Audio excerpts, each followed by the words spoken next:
আল্লাহর হাবিব সাল্লাল্লাহু আলাইহি ওয়াসাল্লাম আরব ভূখণ্ডে আসার 3 নম্বর কারণ হলো হযরত ইব্রাহিম নবী ওনার সাথে সম্পৃক্ত।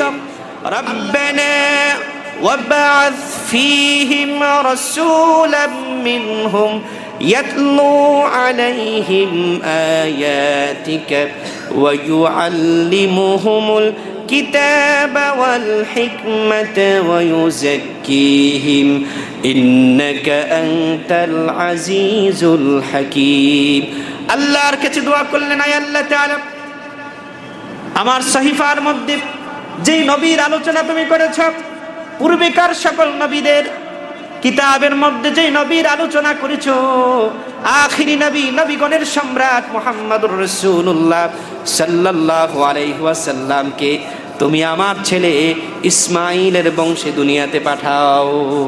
সুবহানাল্লাহ।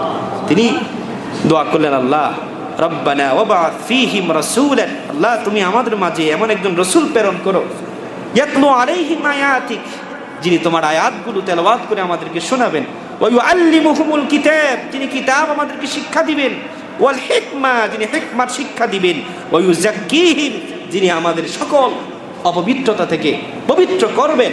সুবহানাল্লাহ। আল্লাহ পাক হযরত ইব্রাহিম আলাইহিস সালাতু ওয়াস সালামের এই দোয়া কবুল করলেন, যেই দোয়া পূর্বের নবীরাও করেছিলেন, কিন্তু ওনার দোয়াটাই আল্লাহ কবুল করলেন। বলেন সুবহানাল্লাহ।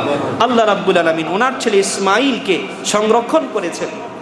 ওনার ছেলে ইসহাক আলাইহিস সালাতু ওয়াস সালামের ওনার বংশে আল্লাহ অনেক পয়গাম্বর দুনিয়াতে পাঠাইছেন, কিন্তু ইসমাঈল আলাইহিস সালাতু ওয়াস সালাম এমন একজন নবী, ওনার বংশে আল্লাহ আর কোন নবীকে পাঠান নাই, একজনকেই প্রেরণ করেছেন, তিনি আপনার নবী, আমার নবী মুহাম্মদুর রাসূলুল্লাহ সাল্লাল্লাহু আলাইহি ওয়াসাল্লাম। প্রিয় সুধী, এজন্য আল্লাহ নবী সাল্লাল্লাহু আলাইহি ওয়াসাল্লাম সাহাবায়ে কেরামকে বলতেন, সাহাবীরা জানো, আবু ইব্রাহিম, আমি হলাম আমার বাবা ইব্রাহিম নবীর দোয়া।